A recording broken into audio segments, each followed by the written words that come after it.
Bom dia. Bom dia. Bom dia, Aurima. Bom dia, Murilo.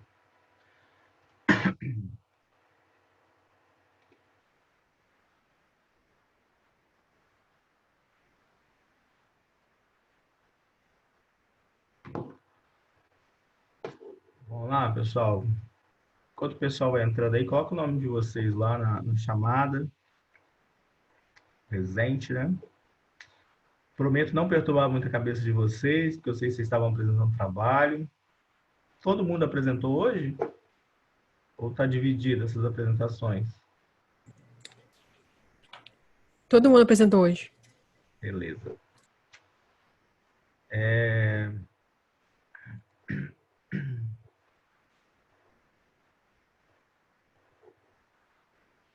A gente vai estudar literatura, tá? Então, se vocês quiserem pegar o livro de vocês de literatura,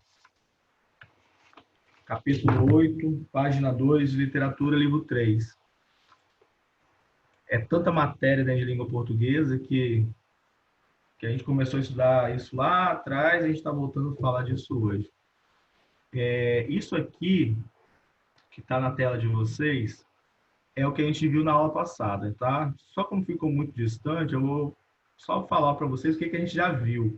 Então, a gente começou a falar sobre modernismo, que era o capítulo 7, se eu não me engano, vocês, e aí a gente viu, né, como que se deu toda aquela construção da Semana de Arte Moderna, né? Da relação que se estabeleceu, do cenário que se tinha. O Rio de Janeiro era a capital do Brasil, mas São Paulo era o espaço onde a economia girava com mais poder, né? A elite cafeeira investia. E aí o café subsidiou essa industrialização de São Paulo se tornou muito forte, era onde o dinheiro girava. Então, essa elite, né? Essa elite também intelectual, ela se concentra em São Paulo, embora o Rio de Janeiro fosse, nesse momento, a capital do Brasil. Então, o dinheiro, né, do café, principalmente, São Paulo, nesse momento, ele disputa com Minas Gerais a disputa política pelo Brasil, né? Engraçado, o Rio de Janeiro é a capital, mas é São Paulo e Minas Gerais que vão fazer aquela disputa lá e aquele revezamento da política café com leite, né? O café de São Paulo financiando toda a política, e o leite em Minas Gerais financiando isso. E eles alternando no poder, né? Uma hora um, uma hora outra. Então, é isso que vai antecipar a Semana de Arte Moderna. Então, esse é o cenário, né? A gente vai ter essas pessoas, a Tarsila do Amaral, a Anita Malfatti, o Mário de Andrade, o Oswald de Andrade, o Del Pica, né? Todos eles indo à Europa, né? Bebendo de tudo aquilo que está acontecendo lá das vanguardas europeias, e vão vir para o Brasil para tentar instituir o modernismo. Eles vão tentar romper com aquela estrutura rígida, formal, acadêmica, que era representada pelo parnasianismo. Tá? A gente viu tudo isso, todo esse processo de formação, né? Eu sugeri para vocês um trecho de uma minissérie da Globo, que é importante para vocês entenderem isso, né? Aquela treta da Anita Malfatti com o Monteiro Lobato, que deu início à Semana de Arte Moderna, ela vai para cima mesmo, um pouco porque eles se sentiram, eles saíram em defesa da Anita Malfatti quando ela foi criticada pelo Monteiro Lobato. Ele criticou o tipo de arte que ela produzia, e ele era um cara que representava a estética acadêmica, né? E a Anita representava o que era novo, justamente o que eles estavam querendo propor. E aí, quando ele vai de pau para cima da Anita Malfatti, todos vão se reunir, vão ficar contrário àquilo ali e vão dar início à Semana de Arte Moderna. A gente tem de importante nessa Semana de Arte Moderna, aí, nesse mesmo ano, o livro do Mário de Andrade, Paulicéia Desvairada, em que ele desce além, critica, né, ele debocha e fala sobre todas as perturbações e suspeitas que ele tem em relação à cidade de São Paulo, né, como que a industrialização e a urbanização de São Paulo está acontecendo de maneira equivocada. E aí ele faz uma escrita muito dentro das vanguardas europeias desse livro, Paulicéia Desvairada, e ele faz uma crítica a isso e uma crítica também a o tipo de arte de literatura que você tinha até então, que era a literatura parnasiana, tá? Uma rejeição ao artificialismo, há uma rejeição a essa arte pela arte, que era o lema do parnasianismo, uma rejeição às regras limitadoras de criação, que eram as instituídas pelo academicismo, uma rejeição à imposição de um conceito de beleza convencional, que também era um modelo anterior, tá? Então a gente teve essa estrutura da Semana de Arte Moderna. Aí depois que a gente tem a Semana de Arte Moderna, que a gente tem todo esse contexto inicial e aí a gente tem a Semana de Arte Moderna, depois da Semana de Arte Moderna a gente vai ter o livro de vocês, o capítulo 8, vai falar sobre a geração de 22. Né? A fase que eles chamam de geração de 22 é a geração que organizou toda a semana de 1922, essa semana que aconteceu em fevereiro de 1922. E ela vai começar a falar desses precursores. Quem são esses caras que construíram essa primeira geração? Então, a gente tem a antecipação, né? O que aconteceu antes da Semana de Arte Moderna. A gente tem a Semana de Arte Moderna e depois da Semana de Arte a gente tem o modernismo. Tá? Então a gente começa agora no capítulo 8 a falar do modernismo. A Semana de Arte Moderna, ela está dentro do modernismo. E aí o modernismo a gente vai dividir na primeira, segunda e terceira geração. A primeira geração vai de 1922, né, quando acontece a primeira Semana de Arte Moderna, até 1929 para 30. Né? Na década de 30, a gente tem a segunda geração, e lá depois, na década de 40, a gente vai ter a terceira geração modernista. São 3 gerações. Essa primeira geração, a geração da década de 20, ela vai ser conhecida como fase da destruição.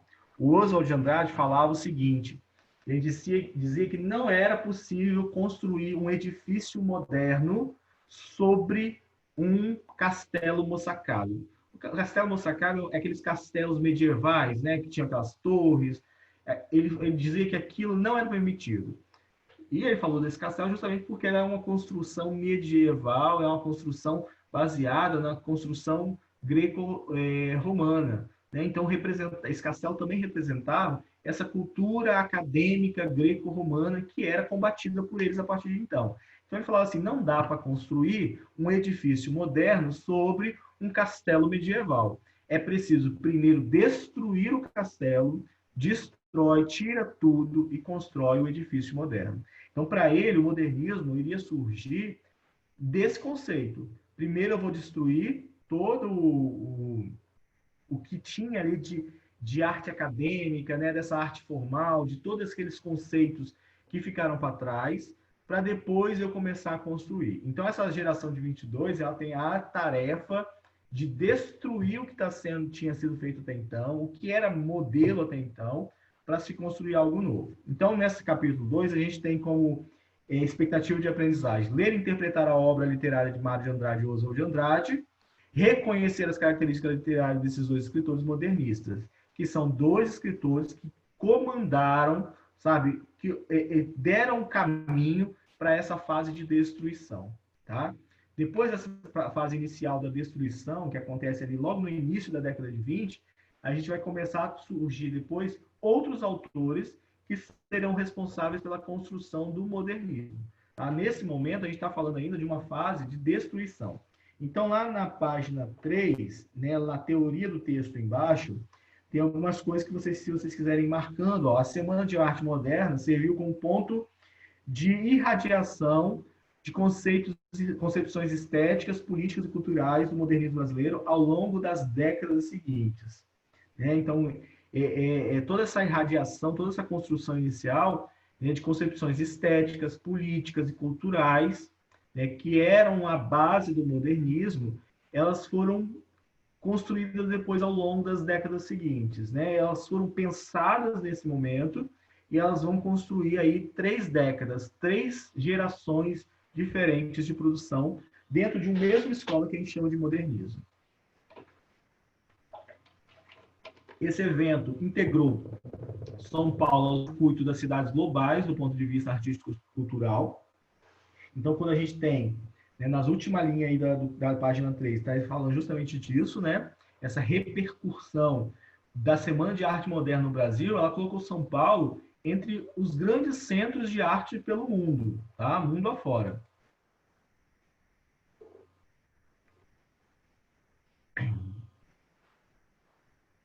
O que é esse modernismo brasileiro aqui? Vocês estão colocando na... Quem é esse moderador? Quem é o moderador, pessoal?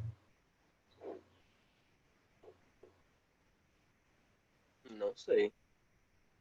Saiu um tal de moderador que estava aqui assistindo a aula. E que estava postando coisas aqui. Estranho isso, né? Ó, então vou voltar lá para a aula, tá? Página 3.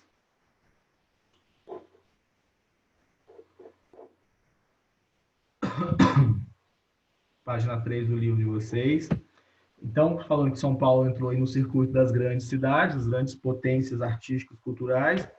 Virando a página, você vai ter lá a geração de 22, né? Como que é essa geração de 22? Os escritores procuraram, está lá na terceira linha da página 4, ele fala assim, ó, os escritores procuraram promover a atualização não apenas dos conteúdos e dos temas relacionados ao Brasil, mas a renovação da própria linguagem utilizada para representar o país.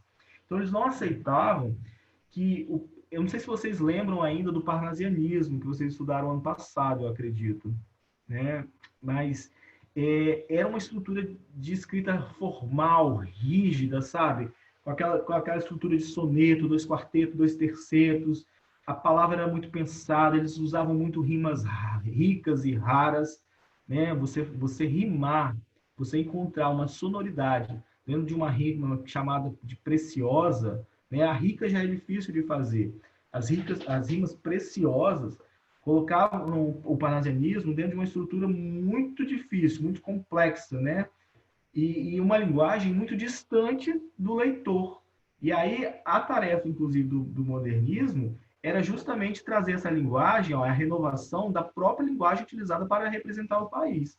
Como que eu vou falar do meu país, da minha cultura, numa linguagem que não é acessível e que não pertence ao brasileiro? Então, essa concepção vai mudar. Então, quando vocês pensarem sobre modernismo, ou surgir uma questão do Enem falando sobre a linguagem, o modernismo ele vai se esforçar em transformar a linguagem, em trazer a linguagem popular, aquela que é falada no dia a dia, para a sua construção poética e para a sua construção literária, tanto da prosa quanto da poesia, tá? Então, você vai ter ali a fala da pessoa, como elas falam no dia a dia. Essas questões que a gente estuda lá em variação linguística, né? Vocês já estudaram também, né? Como que é a forma de alguém falar em tal lugar, como que é a forma de tal pessoa falar em determinada classe social que ela vive.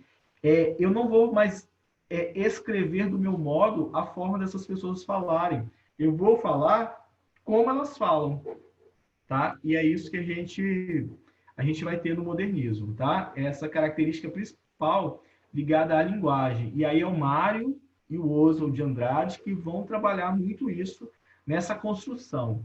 É um processo de destruição, né? Quando a gente está falando daquela estrutura do parnasianismo, para a construção dessa nova maneira de falar. Mais abaixo aí, vocês vão seguindo, ó, o modernismo incorporou novos assuntos à literatura brasileira. Mecanização e o progresso dos centros urbanos, bem como a assimilação das técnicas da escrita das vanguardas. Né? A mecanização e o processo dos centros urbanos, então era uma temática. Esse livro Pauliceia mesmo, do Mário de Andrade, ela falava muito dessa questão da mecanização, do progresso, da urbanização, né? da industrialização, tudo isso era muito falado. Tem obras da Tarsila do Amaral que vão também falar disso, bem como a assimilação das técnicas escritas das vanguardas. Então, as técnicas usadas pelas vanguardas, eram trazidas. Então, eu não aceitava muito a cultura exterior. Então, eu usava a técnica das vanguardas, mas para uma produção brasileira, tá? De uma forma bem brasileira de produção dessa arte. A assimilação das novas técnicas e temas vanguardistas entrou em choque com um país marcado pelo provincialismo e por uma população majoritariamente rural.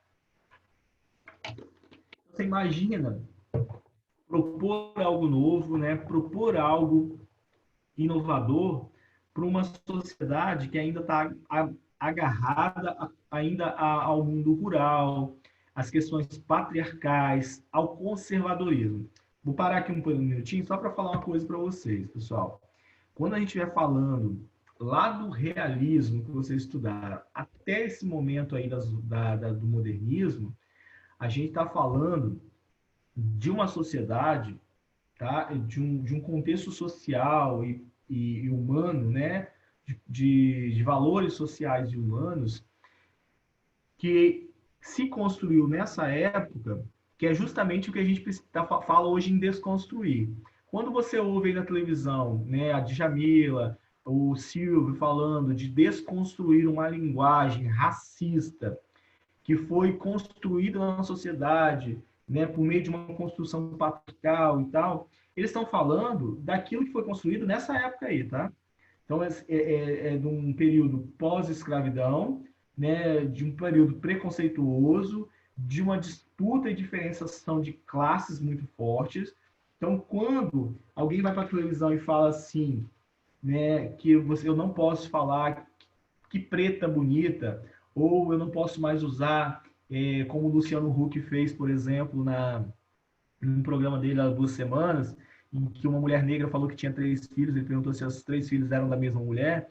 Então, o problema não está no falar, mas está no que está por trás disso, nessas construções que foram feitas ao longo da história, né? Construções patriarcais, machistas, racistas. Então, tudo isso foi construído nesse momento aí, tá? Esse momento histórico que a gente está estudando agora, né? E até os que anteciparam a eles, romantismo, realismo, a gente está numa sociedade que construiu tudo aquilo que hoje se briga para desconstruir, tá? Não estou entrando na discussão, na temática, estou falando simplesmente que o que você discute hoje lá em filosofia, em sociologia, em história, e os professores falam dessa desconstrução, é desconstruir aquilo que foi construído nessa época que a gente está discutindo agora, tá bom? Voltando lá, então. Quando a gente está falando assim de assimilação de novas técnicas, mas que existe uma população aqui extremamente conservadora, eu estou falando dessa população, a população que construiu tudo aquilo que a gente tem até hoje aí de bom, mas também de ruim, tá? E aí a gente aproveita o que é bom e começa um processo de desconstrução daquilo que não é legal. Na página 5, onde a gente vai falar do Mário de Andrade, em sua obra destacam-se a busca pela consciência nacional. O Mário de Andrade ele era professor de literatura, tá, pessoal? Então, ele tinha muito receio, né, de ser atribuído a ele, como eu falei para vocês no capítulo 7, o Oswald sacaneou ele num poema lá e disse que era futurista. E, embora tudo fosse, né, baseado nas ideias futuristas, ele não queria expor isso, porque ele trabalhava como professor de poesia e ele tinha medo de perder, né, o trabalho dele, professor de literatura, desculpa. E aí, ao mesmo tempo que ele tinha esse receio, ele vai trabalhando aos poucos, como ele é um cara muito inteligente, muito sábio, diferente do Oswald, que é um cara, sabe, sensacionalista, ativista, que gosta da baderna, né? O Mário é aquele que vai construindo, ele vai costurando.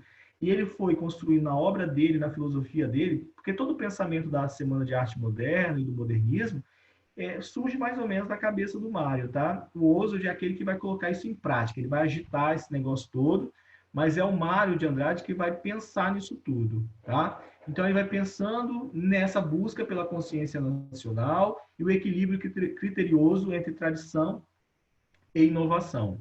Uma atitude mais moderada em relação à condenação do passado literário e artístico do país, né? Ele sabia que era necessário destruir todo aquele castelo moçacável, mas eles vão destruir com moderação, Vamos ver o que disso nos interessa? Vamos ver o que disso é cultura brasileira e vamos aproveitar e vamos aos poucos transformar? Já o Oswald era o cara que queria meter o pé na porta e derrubar tudo. O Mário era o cara que ia costurando as ideias, né, e mudando o pensamento das pessoas aos poucos. E aí ele dedicou a pesquisa das tradições brasileiras. Dentro dessa pesquisa, depois a gente vai falar onde surgiu a inspiração de Macunaíma, que é um verdadeiro tratado dessas tradições, lendas, mitos da cultura popular brasileira. E ele acreditava na possibilidade da conciliação entre o passado e a modernidade. Então, tá vendo? Ele não queria enfiar o pé na porta, ele não queria derrubar tudo. Vamos entrar primeiro nesse castelo, vamos ver o que tem aí de bom, depois a gente derruba, depois a gente constrói. O Oswald já tinha um pensamento totalmente contrário. Mete o pé, derruba isso tudo e vamos construir o que é novo. Isso diferencia o Mário do Oswald, tá, pessoal?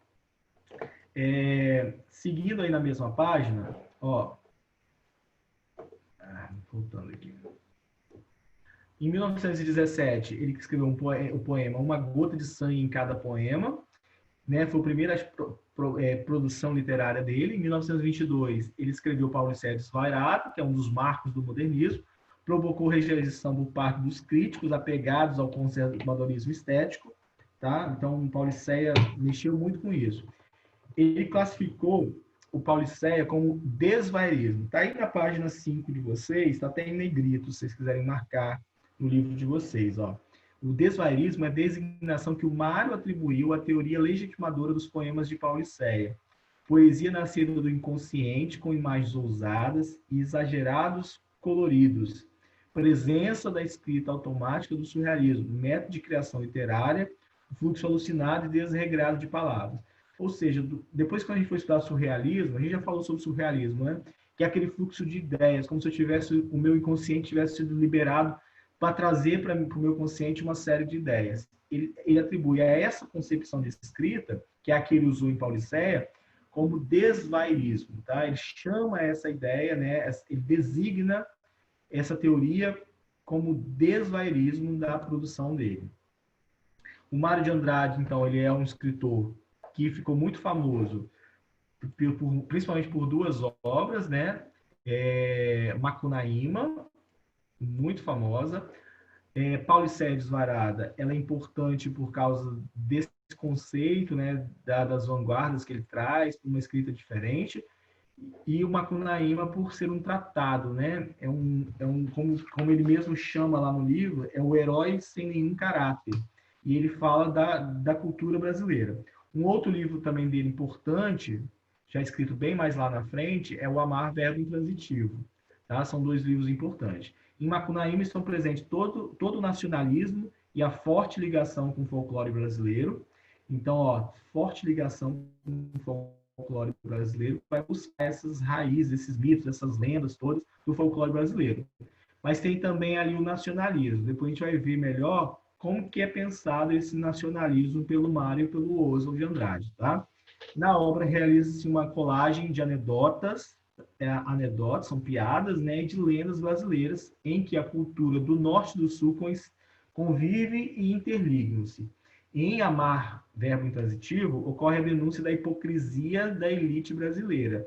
Nesse livro, né, o Amar, Verbo Intransitivo, ele vai falar da hipocrisia da elite de São Paulo, principalmente. Mas, de uma forma geral, está falando da elite brasileira. Esse livro aqui, ó, Amar, Verbo Intransitivo, é um livro pequeno, e ele conta a história de uma família paulista que tinha alguns filhos e contratam uma mulher, né, uma alemã, para ser governanta. Governanta é tomar conta da casa. Ela não necessariamente limpa, arruma, lava, mas ela gerencia tudo isso. Então, as famílias muito ricas, com casas muito grandes, né, com muitos filhos, acabavam contratando governantas. Nesse caso especial, eles contrataram uma alemã, que ela tinha um papel mais específico. Ela não era só uma mulher que governava a casa.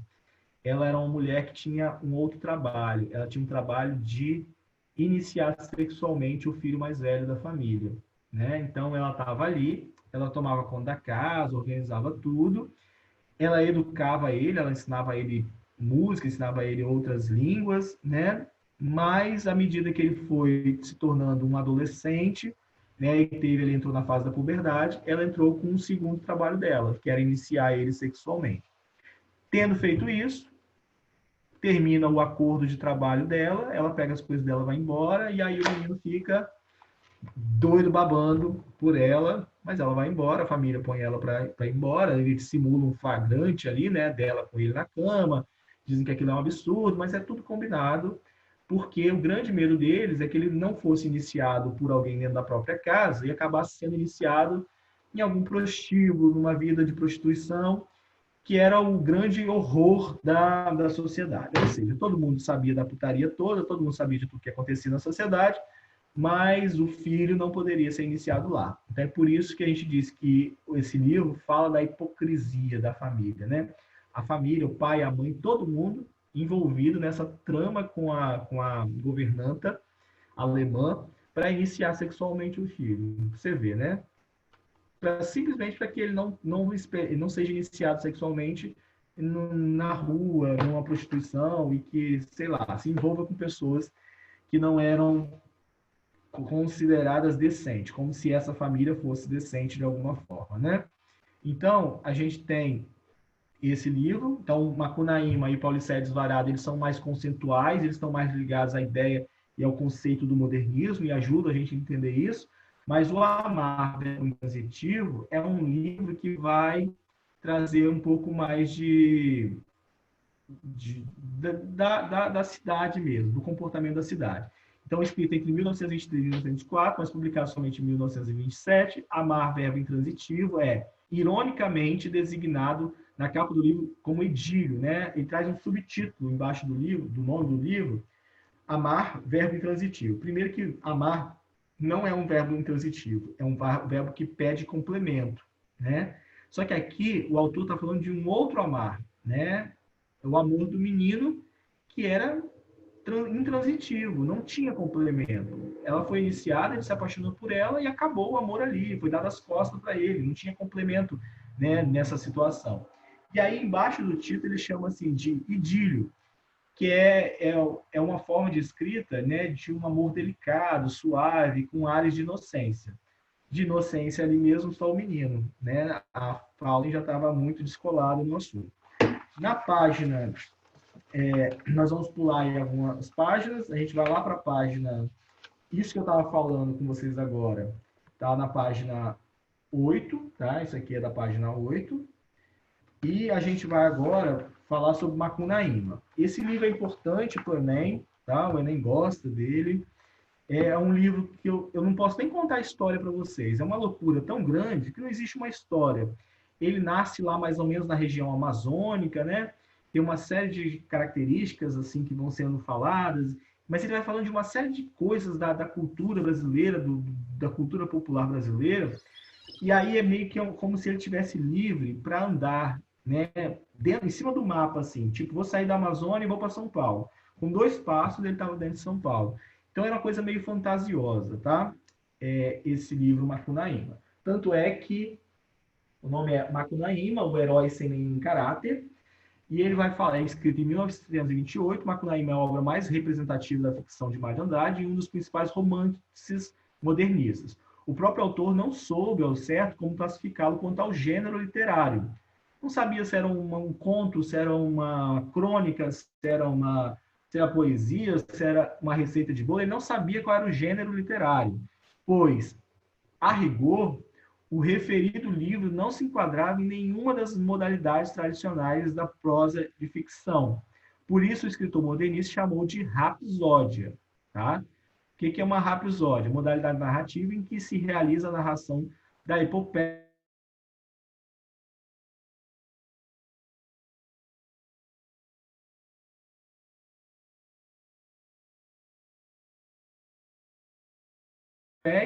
igual o Lusíadas para Portugal, ele estava tentando aqui recriar, mas ele estava tentando recriar, parece que a internet deu uma caída, né? Tentando recriar usando essas lendas e os valores populares, tá? Macunaíma. Então, isso é importante para vocês guardarem para o Enem, tá? O Macunaíma é um livro que tenta reconstruir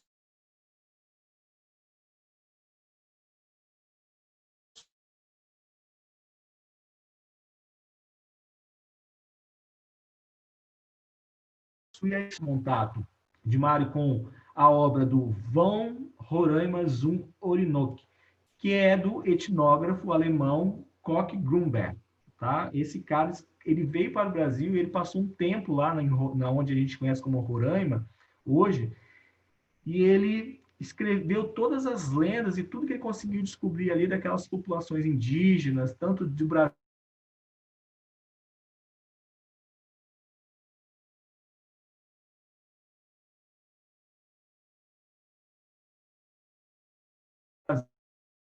em seu próprio livro com essas lendas e com tudo isso aí.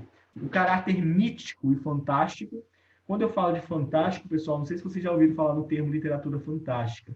Fantástico é aquilo que fala de questões sobrenaturais. Quando uma literatura começa a falar de assombração, de fantasma, do sobrenatural, eu digo que aquela obra é uma obra fantástica, tá?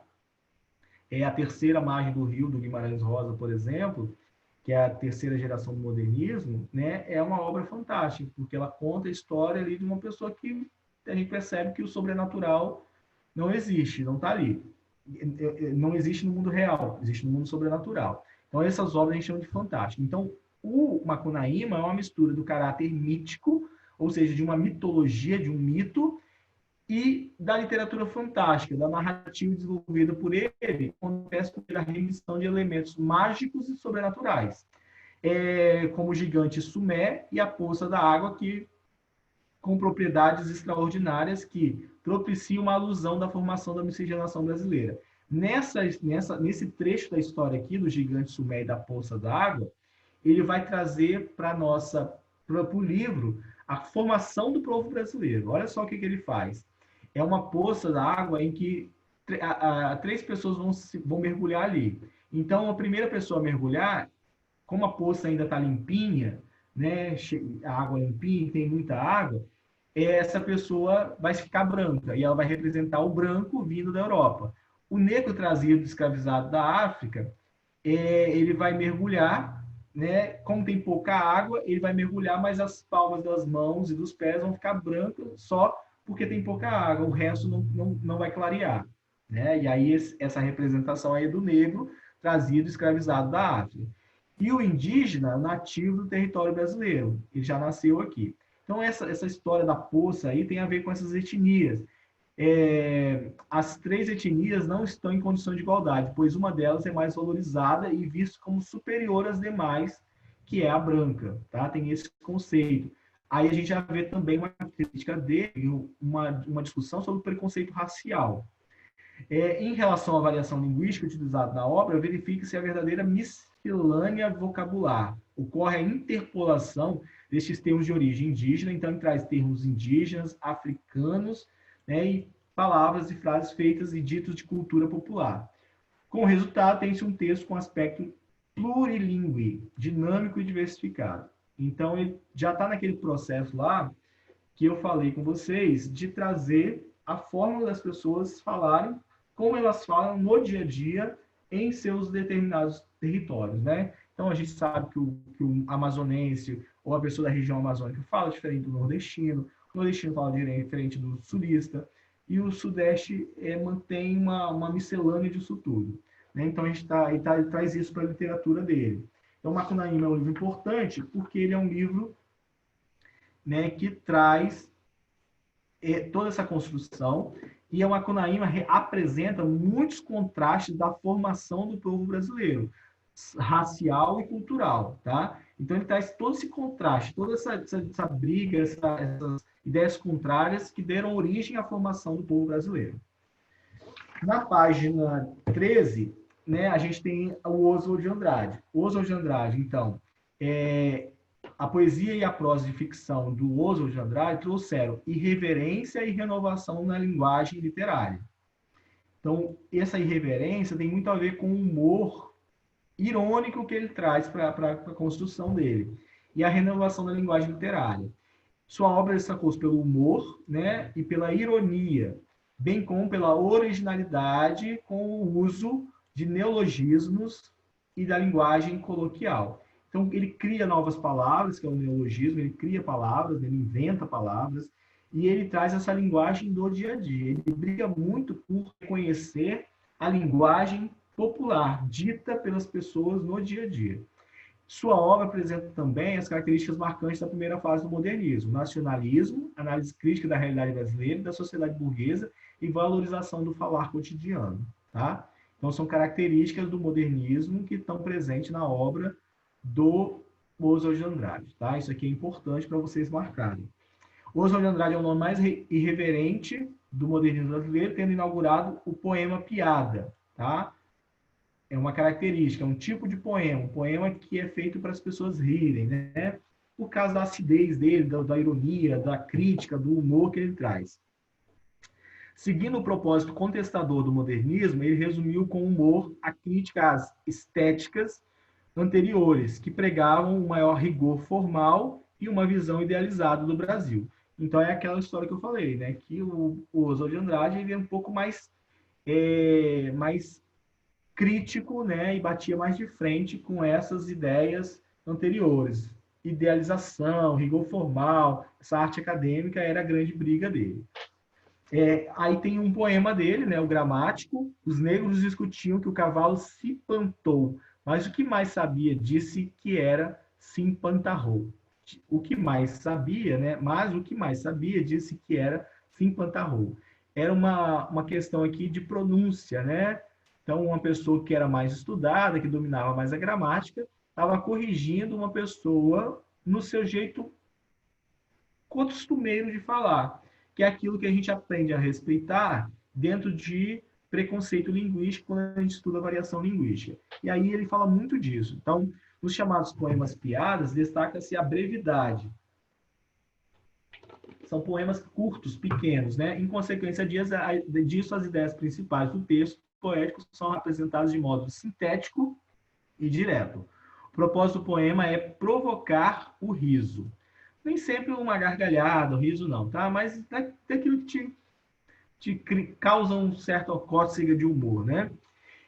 O Mário de Andrade, o Oswald de Andrade, ele vai fazer muita paródia, tá? Se vocês virarem a página aí, só para dar uma olhada. Essa questão da intertextualidade é muito comum. Ele cria poemas parodiando poemas anteriores. Tá? Ele faz isso com Meus 8 Anos, que é a Lira dos Meus 20 Anos, que é do Casimiro de Abreu, que era poeta da segunda geração do romantismo, né? Da segunda fase do romantismo. Ele faz isso com o Gonçalves Dias, ele faz isso com um monte de gente. Tá? Então, uma das características do Oswald de Andrade é a intertextualidade, principalmente pela paródia. Ele usa muito a paródia, porque a paródia permite a ele reconstruir o texto, né, com um sentido mais bem-humorado.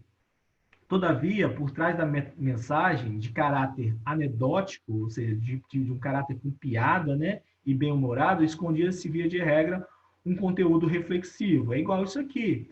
Você pode até achar graça disso aqui, caso você conheça essa palavra. Mas o que está por trás desse poema é discutir o respeito, né, o não preconceito linguístico. Os temas dos poemas, piadas de Oswald de Andrade são, com frequência, discussão acerca da identidade nacional do país. Oswald de Andrade buscou também, em sua poesia, trazer as marcas históricas do Brasil, questionando pontos importantes da formação da cultura brasileira. Né? Tanto Mário quanto Oswald, eles discutem essa formação, né? Como essa formação miscigenada da cultura brasileira. Essa miscigenação de racial e essa miscigenação de culturas que construíram o povo brasileiro. Por isso, ressalta-se que, olha, isso aqui que é importante, tá? Lembra que eu falei lá atrás do nacionalismo? O nacionalismo dos modernistas apresenta cunho crítico. Quando eu falo que eu sou nacionalista, né, que eles têm um cunho nacionalista, é um nacionalismo de criticar o Brasil. Os românticos, ao contrário dos modernistas, tinham uma visão idealizada do país, apontando a natureza como local como perfeita e o indígena como um verdadeiro herói nacional. Eles não vão fazer isso, tá? Os modernistas, eles vão usar o termo nacionalista para criticar a própria nação e melhorar essa construção de nação. Eles não vão idealizar, eles não vão ressaltar pela natureza e nem vão trazer o índio como herói. Eles vão, inclusive, criticar. O Oswald de Andrade vai fazer paródia de alguns poemas do Gonçalves Dias, justamente para criticar isso, né? Para criticar o país, a forma de se comportar, a hipocrisia das pessoas. Virando aqui, então, avançando aí, vocês podem ir direto para a página 16. A prosa dele, né, tem um hibridismo e uma experimentação, né? Ela é híbrida porque ela mistura. O livro Memórias Sentimentais de João Miramar é um híbrido. O que é esse híbrido? É um livro escrito que por várias numerações, assim, ó. Eu tenho vários trechos. Um trecho é uma piada, um trecho é como se fosse um diário, outro trecho é um poema. Então, são diversos gêneros, é um híbrido de vários gêneros textuais. A mistura de prosa e poesia, da linguagem dinâmica, dos textos curtos, nas composições inovadoras com enquadramento diferenciado. Isso é o que a gente chama de hibridismo. Então, essa escrita do livro Memórias Sentimentais de João Miramar, que o Enem também adora, né? E o Macunaíma tem gêneros dentro dele muito grande. Esse hibridismo é a liberdade de criação estética. Então, eu tenho liberdade de criação estética, logo eu me permito a experimentação, tá? Então, o hibridismo é porque a escrita desses dois livros trazem vários gêneros dentro deles, poesia, piada, diário, crônica, conto, tudo ali misturado dentro de um livro só. Eu construo um livro com esse monte de gênero, então eu digo que ele é híbrido. E como eu tenho a liberdade de criação, inclusive para fazer esse hibridismo, eu digo que eu tenho ali uma experimentação, né? Uma experimentação de criação. É o experimentalismo que a gente vai falar muito deles daqui para frente. Então, nesse capítulo, a gente viu as características da geração de 22, mais especificamente do Mário e do Oswald, né? Cujo projeto literário incorporou novos assuntos da literatura brasileira, como a mecanização e o progresso dos centros urbanos, e, por outro lado, a assimilação das técnicas de escrita das vanguardas. A característica de Mário de Andrade, da obra de Mário de Andrade, na prosa e na poesia, marcadas pela consciência nacional e pelo equilíbrio criterioso entre tradição e inovação, né? O Mário era mais equilibrado nessa situação. Característica da poesia da prosa de ficção do Oswald de Andrade, em que a irreverência e a valorização do falar cotidiano são presentes. Então, tem muito a ver com essa questão da linguagem popular, né? E essa irreverência tem a ver com a crítica bem-humorada que ele faz das coisas, tá? Da ironia que ele usa, assim como o nacionalismo e a análise crítica da realidade brasileira. É um nacionalismo que critica a realidade brasileira. Não é um nacionalismo ufanista que fica inventando história, tá certo? Então, o capítulo 8 é disso, falando sobre Mário e Oswald de Andrade, tá certo? Na semana que vem, pessoal, eu vou tirar um momento da aula para falar sobre conclusão. Alguns alunos falaram comigo que estão tendo dificuldade na construção de redação, na conclusão.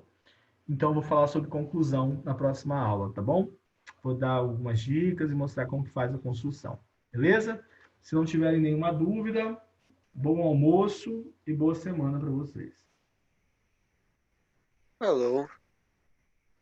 Um abraço.